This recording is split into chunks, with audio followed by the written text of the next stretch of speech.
Well, hello, everybody. Thank you for tuning in. You're probably wondering where I was for a week. And so last night at like 1:30 or 1:40 in the morning, I finally got off of my sort of a semi-forced vacation, if you know what I'm saying. YouTube tends to really get upset when you talk about Oprah. So Oprah was a problem. So they kind of like said, okay, we're going to give you a little time out. And that's where I was for the past week.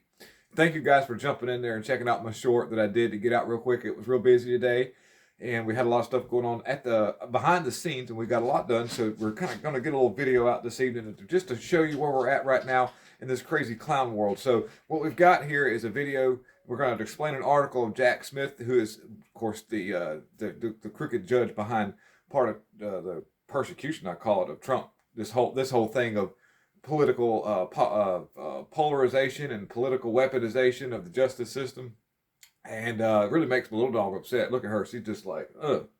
And anyhow, also some other videos that Trump is explaining his policy when it comes to some of the illegals and the other things that are kind of going on that have recently came up. And of course, and also at the last, we'll talk about Pence. I'll make this kind of quick. And Pence seems to have bowed down out of the race. Didn't tell anybody, but we're just going to ease on. I think I do believe. So with no further ado, let me just flip. I'm doing this kind of on the fly, so I don't have any of my major equipment here. So I'm just going to flip the camera around, and we're going to read through this article. And I'm going to thank you guys for being here. As always, please hit the like, subscribe, and share. And I will see you guys soon. Here we go. Let's go with this. Okay, so it says right here, Jack Smith quietly withdraws second subpoena in Trump probe. Special counsel Jack Smith has quietly withdrew two subpoenas to Donald J. Trump, President Incorporated. That's kind of interesting. I've never heard a president use President Incorporated. We never heard Ronald Reagan, President Incorporated, or George Bush, President Incorporated. So that's something new to me, and maybe not to you guys. In the comment section, let me know what you think if you've heard that before. But that might be a very strategic legal move in Trump's ability to, make it very hard for them to bend the justice system in a way where he's actually crossed a lot of T's and dotted a lot of I's, if that's the case, because he's been very smart and knowing that they would anticipating their moves to try to use lawfare as a way to come after him. So I think he was making really smart moves. That's probably why we see President Trump Incorporated or Donald J. Trump for President Incorporated. I guess that would be the campaign backbone or whatever, the runnings of that campaign. So Jack Smith recently expanded his investigation into Trump's effort to challenge the 2020 election and is focusing on Trump's fundraising efforts. Trump raised $250 million in the 2020 election, and this was to investigate rampant anomalies in our elections. Okay, so Jack Smith was investigating whether Trump defrauded investors when he raised money to investigate the 2020 election.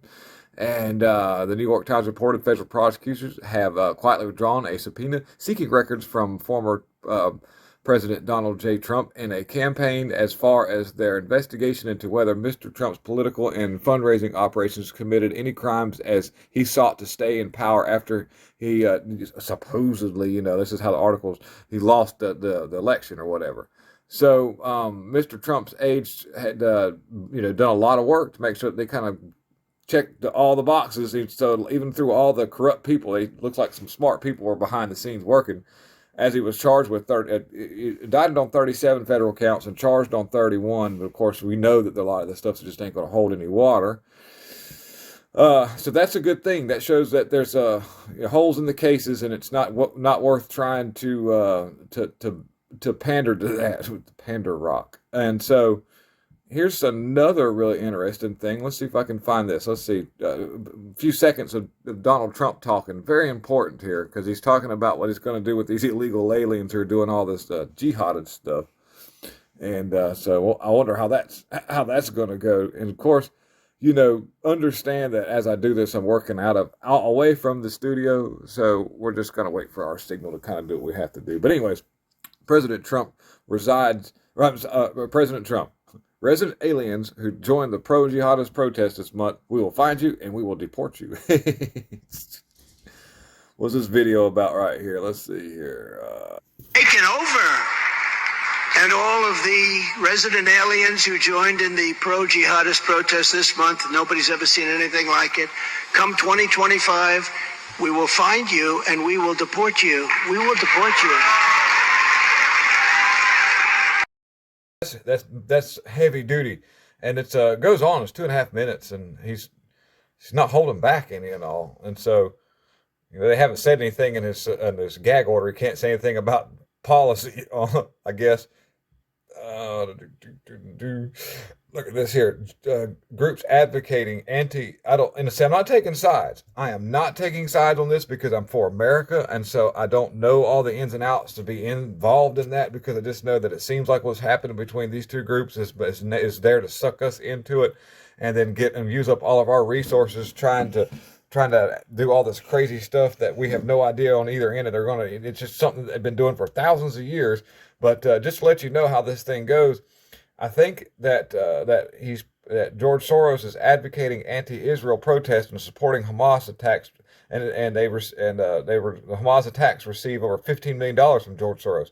Now I'm just going to read a little bit about this because it's really strange. Because if I'm not mistaken, the Israel people are like the Jews.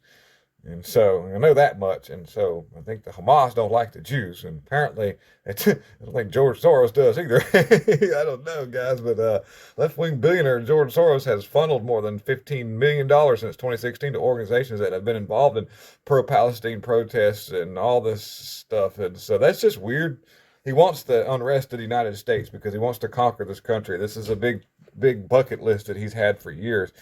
A lot of this stuff is in his son's hands right now, Alex, just to let you know. But the only thing I'm going to go into this article is you need to be understanding what's going on behind the scenes before you fully commit all yourself into this, because you're going to get sucked into the same bass-ackwards mess that's going on.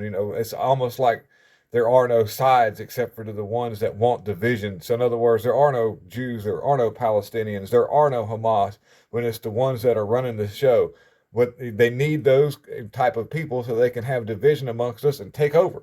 That's as simple as that. I mean, I can get that. We just kind of come together and have a good time. I mean, it would be really, really interesting. I'm telling you guys. By the way, last but not least, just to kind of get this out, now it's not my time. Turncoat Mike Pence suspend his presidential campaign to the shock of no one. Let's see what we got here. There we go. Is that the same place? It was 1969. The beautiful day to fly. All right. I just couldn't sit this one out. This is C-SPAN. But the Bible tells us he had to. There's a time for every purpose under heaven. He had to.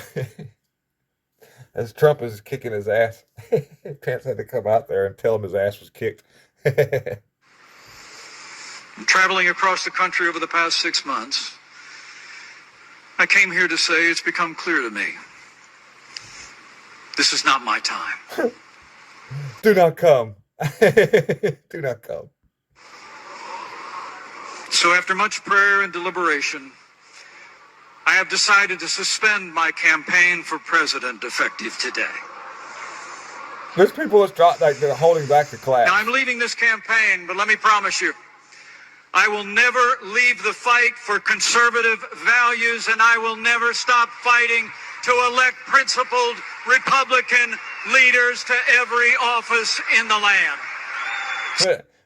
He almost said Donald Trump. He really did. It was on the tip of his tongue, and he had to catch himself. It was like, and I will promise to elect Donald Trump. Biden had a 40-inch slip. And we got to get Trump back in. I swear to you, Biden said that a few months ago. I did a video on that. But I think that covers everything that we want to talk about for the evening. So yeah, that's pretty much everything for the day. There's Evie down here. She's hanging out with us. And there's Roxanne behind us hanging out.